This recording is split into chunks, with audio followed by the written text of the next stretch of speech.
Step into Value Zone. Value Zone. Hypermart. Button.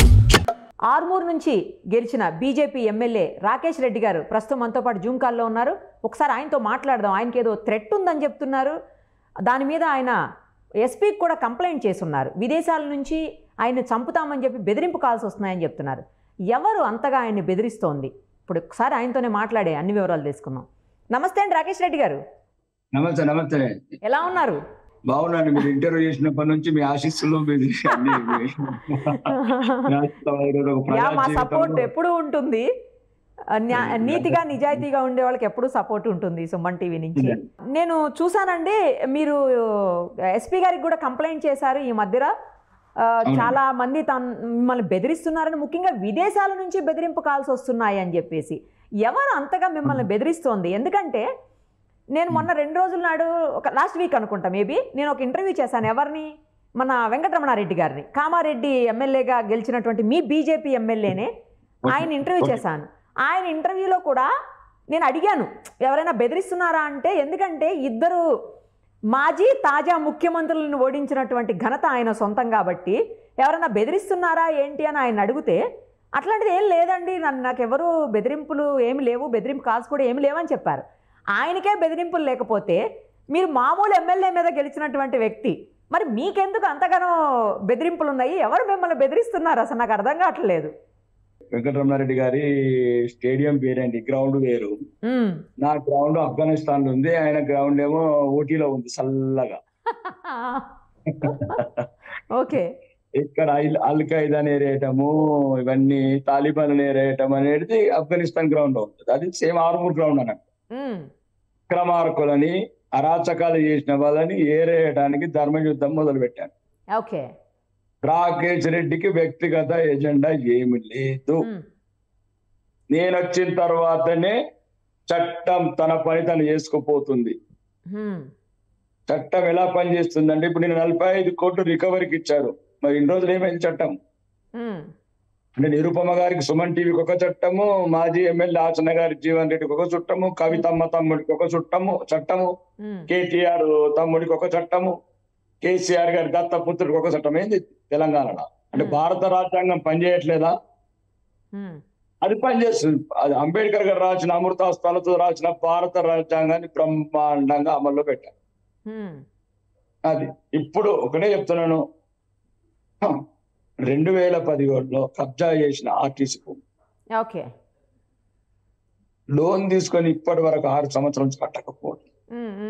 RTC ల్యాండ్ని ప్రజలు, RTC అంటే ఏంది నిర్భం గారు, మీది కూడా అది, మీది సుమన్ టీవీ వాళ్ళది, అందరి వాళ్ళది, పేదవాళ్ళది.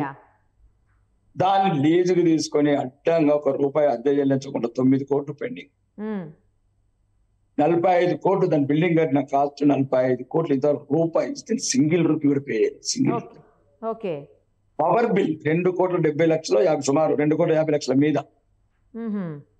ప్రాపర్టీ ట్యాక్స్ కట్టలేదు, కానీ నెలకు ₹1,00,00,000 రెంట్ అద్దెందుకు తీసుకుంటున్నాడు అండి? ఓకే. అంటే వాళ్ళ తాత జమీందారా, వాళ్ళ నాన్న ఏమన్నా కొనిచ్చాడా అని నేను అడిగేది అదే. ఎవడబ్బా సొమ్మని మీరు తింటారు? తెలంగాణ ప్రజల సొత్తు. ఓకే. ఓకే. ఈ రోజు అందరూ డిపార్ట్మెంట్ అంతా, నేను ఇప్పుడు చెప్పలేదు నిర్భం గారు, 3 నెలల ముందే చెప్పాను. నేను రాజకీయాల్లోకి వచ్చాను, జాగ్రత్త, ఒకవేళ ప్రజల బకాయిలు ఏమైనా ఉంటే చెల్లించండి, ధర్మంగా న్యాయంగా వ్యాపారాలు చేసుకోండి. చెల్లించలేదు కాబట్టి నేను నోటీసులు ఇప్పించాను. నోటీసులు ఇస్తే మనం కట్టారు కొద్దిగా. ఇప్పుడు మళ్ళీ 45 కోట్లు. అంటే నేను చెప్పింది ఆరోపణ కాదు కదా, వ్యక్తిగత ఏం కాదు కదా. ప్రజల సొమ్ము దోచుకున్నాడు కాబట్టి మాజీ శాసనసభ్యుడు, ఆయన అనుచరులు అడుగుతున్నాను, నిగదిస్తున్నాను. మిమ్మల్ని బెదిరింపులకు పాల్పడుతోంది ఎవరు? విదేశాల నుంచి కూడా బెదిరింపు కాల్స్ వస్తున్నాయి అని చెప్పి మీరు కంప్లైంట్ చేశారు. ఎవరు బెదిరిస్తున్నారు అసలు మిమ్మల్ని? అంటే వాడు ఉన్నడే ఎమ్మెల్యే 420 అండి, మాజీ ఎమ్మెల్యే. అని ఇంతకుముందే దుబాయ్ల మీద కేసులు, దళితుల హత్యలు, ఇవన్నీ వేయాలి. అతని చరిత్ర కొత్తగా చెప్పాల్సిందేం కాదు కదా నిర్భం గారు. ఇంతకు ముందు దుబాయ్ లో లోన్లు ముంచి, అకౌంట్లు ముంచి, అవన్నీ సెటిల్మెంట్ చేసుకొని ఆ తలారి చెత్తమైన వాడు అడిగితే హత్య చేశాడు. ఈ విదేశాలకు వెళ్ళి ఎవరో ఉంటారు కదా, వీడి గుండాలు, వీడి అనుచరులు, పాత బస్తీకి వెళ్ళి తీసుకుపోయి వీడిలోనే ఉంటారు కదా. ఎన్ని జరిగినాయి హత్యలు జరిగినాయి, భారత శాసనసభ మీద దాడి జరిగింది. ఇప్పుడు అంటే ఇతని పనే అది, మాజీ శాసనసభ్యుడి పనే అది. హత్యలు, అత్యాచారాలు, అరాచకాలు, అహంకారము, అన్యాయమే ఇతని దినవృత్తి. రెండోది, ఇక మరీ తీవ్రత ఏంటంటే ఇంకొక 5,000 కోట్ల స్కామ్ ఉంది. దానికి వెళ్ళాను. మాకు నేను ఒక్కనే కాదు, మీ మీడియా ఛానల్స్ అందరు వెళ్ళారు. ఒక 100 మీడియా ఛానల్స్ వాళ్ళే చూసి షాక్ అయ్యారు. మీరు కూడా రండి దయచేసి. నిన్న కూడా చాలా మంది ఛానల్స్ చెప్పాను. ఇప్పుడు కూడా మా తొలి వెలుగు రఘు కూడా ఫోన్ చేశాడు. నేను చూసేదానికన్నా మీరు చూస్తే ఇంకా బాగుంటుంది. రాష్ట్ర స్థాయి మీడియా వస్తే ఇది ప్రపంచం దృష్టిలో అంటే ఓబులాపురం మైనింగ్ కన్నా దారుణం ఉంది ఆ మైనింగ్. అంటే సుమారు 2000 కోట్ల నుంచి 5000 కోట్లు ఆ గుట్టాలు తగ్గేశారు అనుమతులు లేకుండా. ఎవరైనా వెళ్తే హత్యలు చేయడం. మీకు ఇప్పుడే కాన్ఫిడెన్స్ ఇచ్చారు. అంటే సుమారు ఒక 50 నుంచి 100 మంది ఆడబిడ్డల గర్భస్రావాలని బ్లాస్టింగ్. ఆ పక్కన చుట్టుపక్కల చేయటం వల్ల వీళ్ళకి ప్రాబ్లం అయింది. అంటే అడిగే వాళ్ళు లేడు. అడిగితే హత్యలు, అత్యాచారాలు, కేసులు, గుండాలు, ప్రైవేట్ గుండా. సేమ్ మన సినిమా కృష్ణ వందే జగద్గురు అని ఉంటది, ఆ మూవీ చూడండి ఒకసారి. అంటే ఎవరు అడుగుతాడు ఎట్లా హత్యలు చేస్తారని ఆ రకంగా నడిపించాడు. వెళ్ళాను, బెదిరించారు, ఎవరెవరో ఫోన్ చేస్తారు కనిపించిన ఆయన. అయితే శాసనసభ్యుడిగా నేను రాజకీయాలకు వచ్చింది ధర్మాన్ని కాపాడటానికి, నా ప్రజల హక్కులను ప్రశ్నించడానికి. ఆర్మూరు నియోజకవర్గ ప్రజలకు ఏదైతే అన్యాయం జరిగిందో దాన్ని నిలదీయటానికి, ముఖ్యంగా ప్రకృతి సంపద భవిష్యత్ తరాలకు ఎత్తాలి. అది నా సిద్ధాంతం. కొండలు గుట్టలు తవ్వుకుంటూ వెళ్తే నిరుపమ గారు రేపు భవిష్యత్ తరాలు ఈ పచ్చడి కొండలు, ఈ శ్వాస ఎక్కడ తీసుకోవాలి, స్వచ్ఛమైన గాలి ఎక్కడ దొరకాలి, అంటే ఉండాలా లేదా ప్రకృతి సంపద. దానికి మొత్తం మీరు రండి, కేజీఎఫ్ సినిమా చూసి రండి. ఆ కేజీఎఫ్ కన్నా 100 రెట్లు దారుణం ఉంది ఇక్కడ వ్యవస్థ. దాన్ని వాళ్ళు నన్ను రకరకాల ప్రలోభాలు పెట్టారు. ప్రలోభాలు అంటే తెలుసు కదా. ఎట్టి పరిస్థితుల్లో ముందే చెప్పాను. ఆ రోజు మీ ఇంటర్వ్యూలో చెప్పాను. నా కన్నీరు చూశారు మీరు. మీ కన్నీరు, నా కన్నీరు కూడా ఇప్పటికి మీడియాలో ఉంది. ఆ కన్నీరు మరవలేదు. ఆ చేతిలో 52 degrees లో చేసిన పని ఒక్కలు మరవలేదు. కడుపు నిండా కన్నీళ్లున్నాయి. ఆ కన్నీళ్ళు ఈరోజు పేదవాడి కన్నీరు కార్చకుండా కాపాడని వచ్చాను నేను రాజకీయాల్లో. నన్ను ఎంతమంది ఇబ్బంది పెట్టిన మరణం లేని జననం నిరుపమ గారు. మరణం లేని జననం. నా ప్రజలే ఆ దేవదేవుడు, మహాదేవుడే నా రక్ష. ఈ రోజు కూడా రాత్రి అంతా ఒక్కనే తిరిగాను రాత్రి. గుండాలు, రౌడీలు, అర్ధరాత్రి హోటళ్ళు క్లోజ్, గంజాయి కనబడకూడదని చెప్పాను. ఏంటి మేడం ఇదంతా? ఇది దారుణంగా ఉంది. యువత మొత్తం మత్తుకు అడిక్ట్ అయిపోయారు. వాళ్ళకంటే ఇవన్నీ ఇబ్బందుల వల్ల రకరకాల ఫోన్లు చేసి పెంచాక నేను చెప్పాను కదా, మరణం లేని జననం రాకేష్ రెడ్డి. కాబట్టి నాకు మీలాంటి స్నేహితులు, మీలాంటి మంచి మిత్రులు, మీ ఆశీస్సులు, ప్రజల ఆశీస్సులు, దేవుడు ఆశీస్సులు ఉంటే ఎన్ని రోజులు ఉండాలో అన్ని రోజులు ఉంటారు. ఎవరైనా ఉంటారులేండి. మీరు అన్నట్టు మంచిగా పోవాలి అంతే. అదే ఇప్పుడు ప్రతిదీ ఈ రోజు కూడా ఇప్పటి వరకు అన్ని ఆక్రమణలు మొత్తం అడ్డంగా 100 కోట్లు అండి, 100 కోట్లు. చట్టం లేదు, న్యాయం లేదు, ఏమి లేదు ఇక్కడ. అన్ని డిపార్ట్మెంట్లకు స్వేచ్ఛ ఇచ్చాడు మేడం. ఇక దయచేసి ఈడప్పుడు ఓడిపోయినోడు ఉన్నాడు, ఒకడు వినయ్ రెడ్డి అని. ఇప్పుడు నన్ను పట్టుకుంటే కాంప్రమైజ్ కాదని ఆశన్న గారి జీవన్ రెడ్డి ఇప్పుడు వాళ్ళ మిత్రుడు, పాత మిత్రుడు, సహోదరుడే కదా. కాంగ్రెస్ నుంచి ఓడిపోయిన వినయ్ రెడ్డిని పట్టుకున్నాడు. ఇప్పుడు ఇద్దరు కలిపి ఇంకో రకంగా అధికారులను బెదిరిస్తున్నారు మళ్ళీ. అతను ఓడిపోయినా కానీ ఓడిపోయిన శాసనసభను పెట్టుకొని కాంగ్రెస్ ప్రభుత్వం అధికారం ఉంది కదా, ఈ రకంగా మళ్ళీ ఇబ్బందులు క్రియేట్ చేస్తున్నారు ప్రజలకు. కాబట్టి నేను ఎట్టి పరిస్థితి ఒప్పుకోను. నేను ఇక ఆర్మూరు ప్రజల ఆత్మగౌరవం, నేను నా ఆత్మగౌరవంకు ఇబ్బంది కలిగిస్తే నేను చట్టసభలలో గౌరవనీయ ముఖ్యమంత్రిని అడుగుతాను, గౌరవనీయ స్పీకర్ గారిని అడుగుతాను. వీలైతే నా హక్కుల గురించి గవర్నర్ గారి దగ్గరికి వెళ్తాను, వీలైతే రాష్ట్రపతి గారి దగ్గరికి వెళ్తాను. నాకు కావాల్సిందల్లా స్వచ్ఛ ఆర్మూర్. రౌడీయిజం ఉండకూడదు, గుండాయిజం ఉండకూడదు, గంజాయి ఉండకూడదు, కబ్జాలు, కమిషన్లు ఉండకూడదు. దాని గురించి చెప్తాను. కాబట్టి రకరకాల బెదిరింపులు వస్తున్నాయి. బెదిరింపులకు చెప్పాను కదా జీవితం అంతా పోరాటమే. కాబట్టి వాళ్ళకి పోరాటమే కదా అంటే చెప్పాను కదా, తల్లిపాలతో మొదలైన పోరాటం. అవును. కాబట్టి ఎటువంటి బెదిరింపులకు లొంగని మేడం. మీ సుమన్ టీవీ ద్వారా కూడా చెప్తున్నా, ఇది కూడా లైవ్ లో చూస్తుంటారు వాళ్ళు. మాజీ శాసనసభ్యుడు, ఓడిపోయిన అభ్యర్థి పొద్దుటూరు వినయ్ రెడ్డి, ఆచనగారి రెడ్డి ఇద్దరు అన్నదమ్ములే, ఇద్దరు కవల పిల్లలు, ఇద్దరు కూడా లైవ్ లో చూస్తున్నట్టు వాళ్ళకి ఇద్దరికి చెప్తున్నాను, ఈ రెడ్డి పరిస్థితులలో నా ధ్యేయాన్ని ఆపలేరు, నా ఆశయాన్ని చంపలేరు. ఒకటి ఆశయం, పేదవాడి కన్నీరు మార్చకూడదు, బలహీనుడు బాధపడకూడదు. అదే రాకేష్ రెడ్డి సిద్ధాంతం. సూపర్ అండి. కానీ నేను అంటే నాకు మీరు చాలా కాలంగా తెలుసు, బట్ చాలా బలమైన ప్రత్యర్థిని అవలీలగా ఓడించి ముందుకొచ్చారు మీరు. అది నిజంగా ఆ ఘనత పార్టీదా మీదా లేకపోతే ఆరుమూరు ప్రజలది అనుకోవచ్చా? మొత్తం 100% ఆరుమూరు ప్రజలు. ఆరుమూరు నియోజకవర్గం 87 గ్రామాల ప్రజలు ఒక్క 4 నెలల బిడ్డని ఆశీర్వదించారంటే 4 నెలల వరకు ఎవరు తెలియక, అంటే డబ్బుంటే ఉండిండొచ్చు, కానీ నేను ఇక్కడ ఈ ప్రాంతానికి నా ఒక సేవా కార్యక్రమాలు కొద్ది గ్రామాలకు తెలుసు. 87 గ్రామాల ప్రమాణం బట్టి ఒక గ్రామం అని కాదు, 16 రౌండ్లు అయితే 16 రౌండ్లో మెజార్టీ. ఇట్లాంటి కాంగ్రెస్ గాలిలో కూడా, అంటే ఒక కాంగ్రెస్ గాలి అనుకోండి, లేకపోతే ఒక రకమైన తెలంగాణలో వీచిన వ్యతిరేక పవనాలు కావచ్చండి, దానిలో ఈ మొత్తం ఈ క్రెడిట్ 87 గ్రామాల ప్రజలది. వాళ్ళు నన్ను ఆదరించారు, ఆశీర్వదించారు. నా జీవితం ఇప్పుడే కాదు, ఇంకా 100 జన్మల ఇత్తనాలు రుణం తీసుకోలేను. కాబట్టి వాళ్ళు నన్ను ఆశీర్వదించగా 100 రేట్లు మంచి చేసి పోతాను.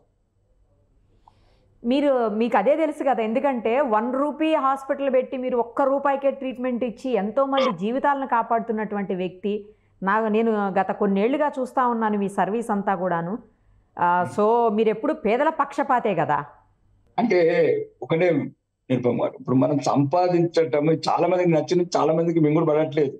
స్వపార్టీ ప్రతిభకి వెళ్ళకుండా అందరికి చెప్తున్నాను, 100 ఉంటే 1 రూపాయి దానం చేయండి, 1000 ఉంటే 100 రూపాయలు దానం చేయండి, ఎంతో కొంత చేయండి. ఏం కట్టకపోతారు పోయేటప్పుడు. నా ఓపెన్ స్టేట్మెంట్ విజయోత్సరాలు కూడా చెప్పాను, నేను అవినీతి చెయ్యను. అవసరం ఉన్న వాళ్ళు హెలికాప్టర్లు కొంటున్నారు, ఫ్లైట్లు కొంటున్నారు, అది వేరే విషయం. పెట్టు అవసరం అనేది మనం నిర్ణయించుకోవాలండి. ఏముంది, కేసీఆర్కి అవసరం ఏముంది, స్టార్ట్అప్ ఫ్లైట్లు కొంటే అంత, కారుకి ఇన్స్టాల్మెంట్ కట్టలేని పరిస్థితి నుంచి కవితమ్మ గారికి ఆల్రెడీ ఆమెనే చెప్పింది 2019 సొంత ఇల్లు లేదని. ఆమె 20 లక్షల వాచి కొనుక్కున్నది. అంటే కోరికలు గుర్రాలు కాకూడదు, కోరికలకు హద్దులు ఉండాలి. ఈ సమాజంకి వచ్చినప్పుడు సమాజానికి ఎలా ఉపయోగపడతాము, ఈ తెలివిని, ఈ ధనాన్ని, దైవాన్ని సమాజానికి ఎట్లు ఉపయోగిస్తాం, అది ముఖ్యంగా నిరుపేదలకు, బలహీనులకు ఉపయోగపడాలని నా సిద్ధాంతం. అవసరం ఎందుకు, 1,00,000 కోట్లు ముఖేష్ అంబానీ కూడా 4 లక్షల కోట్లు కావాలనిపిస్తుంది. బలమైన ప్రత్యర్థిని ఎదుర్కొంటూ ఏంటి మీ స్లోగన్, ఏం చెప్పారు ఆరుమూరు ప్రజలకి? నన్ను నమ్మండి. ఓకే. నేను మీ బిడ్డను, ఈ కన్నీళ్లు, నా కన్నీళ్లు కలగలిపి అభివృద్ధి పదంలో తీసుకెళ్తా. నా అభివృద్ధి ఎట్లయితే నేను మట్టిలో నుంచి చెట్ల మనిషిలాగా మారాను, ఎట్లా రాతిలాగా ఉండి శిల్పాన్ని చెప్పుకున్నాను నా జీవితాన్ని, ఈ ఆరుమూరు నియోజకవర్గంలో అది చెప్తాను. ఒకటి అది. రెండోది, ఇక్కడ అడుగడుగున భయం, 87 పల్లెల అక్రమ కేసులు, అయిన వాళ్ళని హత్యలు చేయడం, గవర్నమెంట్ ఆఫీసర్లను భార్య పిల్లలను కిడ్నాప్ చేస్తారంట. మీరండి, మీరు ఇప్పటికి రండి, ఆ రౌడీలు, ఆ హిస్టరీ అంతా మొత్తం అంతా మన చరిత్ర చెప్పినట్టు చెప్తారు. అంతాపూర్లో ప్రకాశ్ చరిత్ర చెప్పినట్టు చెప్తారు. అంటే నాకు బాధ అంటే ఏంటంటే, నేను వచ్చినప్పుడు రాజకీయాలు ఇంత సీరియస్ గా లేను. ఎప్పుడైతే రాజకీయాలకు వచ్చిన తర్వాత ప్రతి ఒక్కరు భయంతో పని. అసలు స్వాతంత్రం, ఇది స్వతంత్ర భారతదేశమా, తెలంగాణ అంటే కొన్ని లక్షల మంది ఆత్మార్పణ చేసుకుంటూ వచ్చిన స్వాతంత్రం. చాలా మంది, అంటే మీకు తెలుసా లేదా, 1947లో చాలా మందికి ఇంత ప్రసార సాధనాలు, పత్రికలు, ఇంత అవగాహన లేదు ప్రపంచం మీద. మన భారతదేశం పేదరికం, కడు పేదరికం. చాలా మందికి స్వాతంత్రం పోయినట్టు తెలియదు, వచ్చినట్టు తెలియదు. 47లో మళ్ళీ పోరాడి తెచ్చుకున్న స్వరాష్ట్రం. దొరల బానిసలైన గుండాల చేతుల్లో ఎమ్మెల్యే రూపంలో విలవిలలాడింది తెలంగాణ తల్లి. ఇది ఎందుకు అనిపించింది, ఆ కళ్ళల్లో, నా ప్రజల కళ్ళల్లో ఆ ధైర్యాన్ని చూడలేకపోయినా, ఆ భయాన్ని చూడలేకపోయినా. ఎంతో మంది వీరులు త్యాగాలు చేసిన జీవితాలు నాకు ఆదర్శం. కొందరు ఎందరో లక్షల మంది అజ్ఞాత వీరులు ప్రాణాలు కోల్పు తెచ్చిన స్వాతంత్రం, ఒక అనామకుడు, ఒక అవినీతి పరుడు, ఎటువంటి అర్హత లేనివాడు ప్రజాస్వామ్యంలో ప్రజలను భయపెట్టడం అంటే భరించలేకపోయాను. అందుకోసమే నా ప్రజలకు చెప్పాను, నేనున్నాను, పైడి రాకేష్ రెడ్డి అని నేనున్నాను, మీ రాకేష్ అన్న నేనున్నాను. చావటానికి సిద్ధపడొచ్చాను, భయపడకండి, మిమ్మల్ని కాపాడుకున్నాను, నమ్మాను. ఈరోజు నా ఆనందం కన్నా ఎక్కువ 87 పల్లెలు ప్రజలు స్వేచ్ఛగా గాలి పీల్చుకుంటారు, స్వేచ్ఛ విహానాలు. అది చాలా నా జీవితం. ఎందుకంటే నేను ఈ గడ్డలో పుట్టాను, ఈ గడ్డ రుణం తీర్చుకున్నాను. ముందు నా విజయం అనేది జీవితంలో విజయాలు ఈరోజు రేపు ఉండే, కానీ ఈ రోజు స్వేచ్ఛగా ఉన్న ప్రజలు. కావాలంటే మీరు అన్ని ఛానల్స్ ఒక ఇండివిజువల్ ఇన్వెస్టిగేషన్ రండి. 87 పల్లెలు జరిగిన ఈ 10 ఏళ్ళ అరాచకాలు ఏంటి, రాకేష్ రెడ్డికి ఎందుకు వేశారు ఓట్లు, రాకేష్ రెడ్డి వచ్చిన తర్వాత మీ అనుభూతి ఏంటి, మీరు స్వతంత్రంగా చేస్తే ఇంకా బాగుంటుంది, అది ఇంకా ప్రజలకు ఉపయోగపడుతుంది. తప్పకుండా. కానీ రాజకీయ అనుభవమే లేదు, మొదటిసారి మీరు ఎమ్మెల్యేగా ఎన్నికయ్యారు పోటీ చేసి. ఎలా సవాళ్ళు, చాలా భయంకరమైనటువంటి సవాళ్ళు మీ ముందుంటాయి ఖచ్చితంగా. ఎలా ఎదుర్కోబోతున్నారు? మీకు అనుభవం లేదు కదా, ఎలా ఎదుర్కోబోతున్నారు? ఒకటే మేడం, నా జీవితమే పాఠం, నా జీవితమే పాఠం. అది అంతే, ఇదంతే. ప్రతి జరుగుకుంటాం, కన్నీళ్ళు, కోపం, ఏం చేయలేకపోతుంది సమాజం. కానీ 85 గ్రామాలలోకి ఇల్లు లేదు మేడం, 85 గ్రామాలలోకి 10 సంవత్సరాలకు ఇల్లు లేదు. అసలు ఇవి వచ్చింది ఎవరికి, స్వాతంత్రం ఎందుకు, తెలంగాణ వచ్చింది ఎవరి గురించి అనేది బాధ. 3000 పెన్షన్లకు 80 సంవత్సరాల వృద్ధులు పడిగాపులు మేడం. ఇదా స్వతంత్ర భారతదేశం, మన స్వేచ్ఛ కోరుకున్న స్వయం ప్రతిపత్తిన తెలంగాణ. కాబట్టి అట్లాంటి రాజకీయాలు నాకు అవసరం లేదు మేడం. నేను ఈ 5 సంవత్సరాలు ప్రజలు ఇచ్చిన ఆశీర్వాదం వల్ల ప్రతిరోజు, ఇప్పుడు కూడా ఢిల్లీకి వెళ్ళాను, మన ఈ ఎకరాల మీద సిబిఐ రెడ్డిని కలిశాను. పేదల ఇళ్ల గురించి కన్సల్ట్ మినిస్టర్ కలిసి 200 కోట్లు ఇస్తామన్నారు. రాష్ట్ర ప్రభుత్వం రావాలి, వాళ్ళ వాట 300 కోట్లు వాళ్ళ ప్రపోజల్ చేసి పంపిస్తే మేము 200 కోట్లు ఇస్తాం. 500 కోట్లు మేడం, 10,000 పేదవాళ్ళకు గోడి చేయొచ్చు మేడం. విద్య మేడం దారుణం, టీచర్స్ లేరు అసలు. మీరు రండి, మళ్ళీ రండి మీరు. బాత్రూములు మేడం, ఆడపిల్లలకు 684 మంది అమ్మాయిలు ఉన్న స్కూల్లో ఆడబిడ్డలు, మీ బిడ్డ కావచ్చు, నా బిడ్డ కావచ్చు, ఒక పేదోడి బిడ్డ కావచ్చు మేడం, బాత్రూమ్ ఉండదు. ఎవరి గురించి మేడం ఈ బంగారు తెలంగాణ? ఎవరి గురించి వచ్చింది బంగారు తెలంగాణ? 684. రేపు రండి మీరు, బాత్రూమ్ లేదు మేడం. ఇంత దారుణం ఇది. అసలు ఇది స్వాతంత్రమా, ప్రజాస్వామ్యమా? అసలు ఇది రాజకీయ నాయకులు మారాలి. ఈ రోజు ఉంటాం, రేపు చస్తాం మేడం. పుడితే ఒకటి, చస్తే రెండు. మీరు గమనించండి ఇక్కడ పరిస్థితులు. ఎటువంటి మౌలిక వసతులు లేవు, టీచర్ లేరు, కిటికీలు లేరు, పందులు. పేదవాడికి విద్య లేదు, పేదవాడికి ఉద్యోగం లేదు, పేదవాడికి వైద్యము లేదు. ఇట్లా ప్రజాస్వామ్యంలో వాళ్ళు పన్నులు కట్టిన పన్నులతో ప్రగతి భవన్లు కట్టుకోవటము, ఇంకా 100 సంవత్సరాలు ఉండే సెక్రటరీని కూలగొట్టి తన కొడుకు గురించి వాస్తు మూఢత్వంతో ప్యాలెస్లు కట్టుకోవటము, ఫామ్ హౌస్లు కట్టుకోవటము, కోకాపేట టవర్స్ కట్టుకోవటము, ఇది న్యాయమా అని అడుగుతున్నాడు మేడం.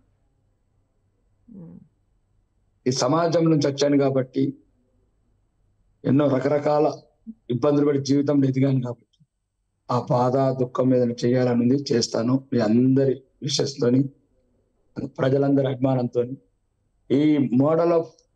ఈ కాన్సెప్ట్ మోడల్ ఆఫ్ ఇండియా చేస్తాను మేడం. రాసి పెట్టుకోండి. సూపర్ అండి. మోడల్ ఆఫ్ ఇండియా తెలంగాణ తప్పకుండా చేయాలి. ఎందుకంటే మీ ఆవేదన అర్థం చేసుకుంటున్నా, నేను అర్థం చేసుకోగలుగుతున్నాను. ఖచ్చితంగా మీరు అన్నది సాధించాలి కూడాను. ఎందుకంటే ఎంతో కొంత మార్పు రావాలి, ఎక్కడో వచ్చిన మార్పు మొదలవ్వాలి. ఒకటే చెప్పాను నినాదం, బడి గంటలు మోగాలి, గుడి గంటలు మోగాలి. అదే ఆర్మూరు. అవినీతి లేని, అరాచకాలు లేని, గుండాలు లేని, గంజాయి లేని రాజకీయ నాయకుడు అంటే భయపడని నేను చూశాను మేడం. సింగపూర్ లో చూశాను, పొలిటికల్ సిస్టమ్ చూశాను. ఫ్రెండ్లీ ప్రైమ్ మినిస్టర్ కూడా లండన్ లో కూడా వెళ్ళాను. లండన్ లో ప్రైమ్ మినిస్టర్ ట్రైన్ లో వెళ్తాడు, మీకు తెలుసు. పబ్లిక్ ట్రాన్స్పోర్ట్ వెళ్తాడు. సింగపూర్ లో ఈజ్ అ ఫ్రెండ్లీ పోలీస్. అంటే జస్ట్ లైక్ మీరు సొంత బ్రదర్ కూడా మాట్లాడాడు. ఆస్ట్రేలియా వెళ్ళండి, సర్వీస్ నా అధికారులు కూడా అందరికి ఆదేశాలు ఇచ్చాను, దయచేసి ప్రజలను, యజమానులను గౌరవించండి, యజమానులను గౌరవించండి. అందరు ఒకటే చెప్పాను. ఎవరు చెప్పాను మేడం, మీరు ఒక్కరు చెప్తున్నారు, ఇది మొత్తం తెలంగాణ వ్యాప్తంగా వినాలి. తెలంగాణ వ్యాప్తంగా ఆ, 35 సంవత్సరాలు సర్వీస్ మేడం గవర్నమెంట్. ఉమ్, రిటైర్డ్ అయిన తర్వాత 20 సంవత్సరాలు పెన్షన్ మేడం. ఉమ్, అతను చనిపోతే లైఫ్ పార్ట్నర్ మళ్ళీ 20 ఏళ్ళు మేడం పెన్షన్. 75 సంవత్సరాలు మేడం. ఉమ్, ఒక పేదవాడి కన్నీటి చుక్కల సీత మేడం. ఒక పేదవాడు మేడం. ఉమ్, ఉమ్, ఇప్పుడు తలసరి అప్పు అంటే దాంట్లో పేదవాడు, అడ్డకూలి, నిరుపమ, రాకేష్ రెడ్డి అందరూ వస్తున్నారు. తలసరి అంటున్నారు తప్ప నిరుపమ గారి, రాకేష్ రెడ్డి గారు అప్పు అంటలేదు మేడం. Yeah, yeah. లక్షల కోట్ల అప్పు తెచ్చి పేదవాడిని ఇంకా పేద చేసి, పేదవాడిని ఇంకా పేదరికం నుంచి ఈ సమాజం ఏం మార్పు కోరుకుంటుంది? ఉమ్, అంటే మీరు ఆలోచించండి మేడం, 75 సంవత్సరాలు ప్రొడక్షన్ ఇస్తున్నాడు ఒక పేదవాడు. అంటే ఆ పేదవాడికి రేపటికి గతి లేదు. ఆ రోజు పనిచేస్తేనే రెక్కాడితే కానీ డొక్కాడని పేదవాడి పన్నుల మీద, వాడిని తాకట్టు పెట్టి తెచ్చిన లక్షల కోట్ల డబ్బుల మీద 75 సంవత్సరాలు బతికే అధికారులు కావచ్చు, నాలాంటి ప్రజాప్రతినిధులు వాళ్ళ సొమ్ము తీసుకుంటున్నాం జీతంగా మాకు కావచ్చు, ఫస్ట్ వాళ్ళని యజమానులుగా భావించాలి. ప్రతి రాజకీయ నాయకుడు వాళ్ళని యజమానులుగా భావించాలి. పేదవాడు ఎక్కడ మేడం, ఎక్కడ బతకాలి చెప్పండి? దరిద్రం ఉంది మేడం. పేదవాడు ఎక్కడ మేడం? అందరూ అనిచేస్తున్నారు వాడి సమాజంలో. ఒకప్పుడు ఒక 50 ఏళ్ళ కింద బాగుండేది, ఒక ప్రేమ ఉండేది. ప్రేమ కూడా లేదు. ఒక గవర్నమెంట్ స్కూల్ ఎవరు వెళ్తారు మేడం? మీ పిల్లలు వెళ్తారా, మా పిల్లలు వెళ్తారా? నేనే హెడ్ మాస్టర్ వచ్చాడు, ఒక నా క్లాస్మేట్ కలవడానికి వచ్చాడు. ఉమ్, అతను నేను ఇద్దరం ఒక స్కూల్ చదివిన. అదే చెప్పాను డిఈఓలు వాళ్ళు వస్తే. వాళ్ళకి ఏం చెప్పామంటే, ఉమ్, ఒకరోజు నారాయణ అనే హెడ్ మాస్టరు నేను ఒకటే స్కూల్లో చదువుకున్నాం. ఈ రోజు నారాయణ కొడుకు ఒక స్కూల్లో, రాకేష్ రెడ్డి కొడుకు స్కూల్లో. ఇంత తేడా వచ్చిందని చెప్పాను. మారట్లేదు, ఇంకా వ్యత్యాసం పెరిగిపోతుంది మేడం సమాజం. అవును. ఇది అద్దంటున్నాను. వాళ్ళ మౌలిక వసతులు వాళ్ళకి ఇద్దాము, వాళ్ళ బతుకులు వాళ్ళని బతకనిద్దాము. జూబ్లీహిల్స్ బంగ్లాలు, కోంపల్లిల ఫామ్ హౌజులు, మొయినాబాద్ల రెస్టారెంట్లు ఇవి వద్దు మేడం. అవి ఉండని, ఎవరు కష్టార్థం తెలిసిన రాజకీయ నాయకుడు అది చేయకూడదు. రాజకీయ నాయకుడు బాధ్యత ఉంది. మనం ప్రజాస్వామ్యంలోకి వచ్చినప్పుడు ప్రజలు ప్రతి ఒక్క దగ్గర చీదరి. అందుగురించి మేడం నాకున్న ఆలోచనలన్నీ పంచుకుంటున్నాను. మా అధికారులు కూడా భలే సపోర్ట్ చేస్తున్నారు. పోన్లేండి, తప్పకుండా మీరు అన్నట్లు నిజంగా ఆ మార్పు ఎక్కడో ఒక చోట ఎవరో ఒకరితో అయితే స్టార్ట్ కావాలి. ఫైనల్గా ఒక్కటి చెప్పండి రాకేష్ రెడ్డి గారు. కొంతమంది మాట్లాడుతున్నారు ఏంటంటే, రాకేష్ రెడ్డి గారు త్వరలో పార్టీ మారబోతున్నారు, కాంగ్రెస్లోకి జంప్ అవుతున్నారు అని అంటున్నారు. అలాంటి ఆలోచన ఏమన్నా ఉందా? మేడం, మీ సుమన్ టీవీ ద్వారా మళ్ళా తెలంగాణ ప్రజానికానికి, వీలైతే ఈ సుమన్ టీవీ చూస్తున్న ప్రపంచవ్యాప్తంగా తెలుగు ప్రజలకు, నేను తల్లి పాలతో పెరిగిన వాడిని కాదు మేడం, కన్నీళ్లతో పెరిగి ఓకే. ఒళ్ళంతా కృతజ్ఞత. 50 తల్లులు పాలిస్తే పెరిగిన బిడ్డడు. ఒక మాదిగా, ఒక మాల, ఒక పద్మశాలి, ఒక గౌడ్స్, చివరికి విచ్చమెత్తుకున్న వాళ్ళు కూడా పాలిచ్చారమ్మా. ఆ 50 తల్లుల పాలు తాగిన కృతజ్ఞత, అది కృతజ్ఞత నా జీవితం అంతా. ఆ జీవిత విధానం కూడా అట్లా ఉంటది. ఈ రోజు చెప్తున్నాను, ఆ రోజు చెప్పాను. రోజు రోజుకు అని ఆరోపణలు ఎక్కువ అవుతున్నాయి, ఇట్లాంటి అసత్య ప్రచారాలు ఎక్కువ అవుతున్నాయి. నాకు ఇప్పుడున్న గత టీఆర్ఎస్ పార్టీ రాజ్యసభ సభ్యత్వం ఇస్తామన్నా మేడం. నేను రానన్నా, అంటే ఇక్కడున్న మాజీ సభ్యులు కావచ్చు, అప్పుడు నాకు ఆఫర్స్ కావచ్చు, వేరే వాళ్ళు కావచ్చు, రాజ్యసభ సభ్యత్వం ఇస్తా అంటేనే నేను రాను. ప్రజాస్వామ్యం కూలి చేసిన పార్టీ, కుటుంబ పాలన చేస్తున్న పార్టీ, అమరవీరుల ఆశయాలను తుంగలో దొక్కిన పార్టీ, అందులోకి రానని చెప్పాను. రెండోది, కాంగ్రెస్ కూడా ఇంకా 2 సీట్లు, మా 2 ఎమ్మెల్యే సీట్లు, ఒక క్యాబినెట్ మినిస్టర్ ఇస్తామన్నారు మేడం. నేను రాలేదు. ఇప్పుడు 3వసారి చెప్తున్నాను, నేను వచ్చింది దేశం గురించి, ధర్మం గురించి. నరేంద్ర మోడీ గారి నాయకత్వం నచ్చి, దేశము ధర్మం ఉంటే, దేశం ఉంటేనే మనం. దేశం లేని రోజు, ధర్మం లేని రోజు, గోకుల్ చాట్ల బాంబు బ్లాస్టింగ్లు, దిల్సుఖ్నగర్ యూనివర్సిటీలో బాంబు బ్లాస్టింగ్లు,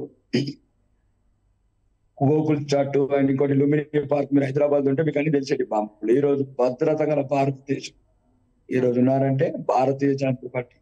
ఇది భారతీయ జనతా పార్టీ అంటే మేడం, ఇది కుటుంబ పార్టీ కాదు, మంత్రి పదవి లేకపోతే పెట్టుకున్న పార్టీ, లేకపోతే గాంధీల గురించి పెట్టుకున్న కాంగ్రెస్ కాదు. ఇది ఒకటే ఒకటి, భారతదేశం ఉన్నంత వరకు నిత్య నూతనమై పెరిగే పార్టీ. ఆ పార్టీనే ఉంటాను. ఆ పార్టీలోనే శ్వాస విడుస్తాం. రైట్ అండి రాకేష్ రెడ్డి గారు, ఆల్ ది వెరీ బెస్ట్ మీకు. Congratulations once again. మీరు హైదరాబాద్ వచ్చిన తర్వాత చెప్పండి, ఒక మంచి ఇంటర్వ్యూ మళ్ళీ చేద్దాము. ఎందుకంటే ఇప్పుడు మీరు లాంగ్ డిస్టెన్స్లో ఉన్నారు, నాకు ఆర్మూర్లో అక్కడ కలిసేది, ప్రజలతో కలిసేది ఉంది కాబట్టి అవకాశం లేదు. వచ్చేదానికి ఒక 1-2 days టైం పడుతుంది అమ్మ అన్నారు కాబట్టి నేను జూమ్ కాల్ తీసుకున్నాను. తప్పకుండా మళ్ళీ మంచి ఇంటర్వ్యూ చేద్దాము, పర్సనల్గా డైరెక్ట్గా. ఓకేనా? Thank you. ధన్యవాదాలు.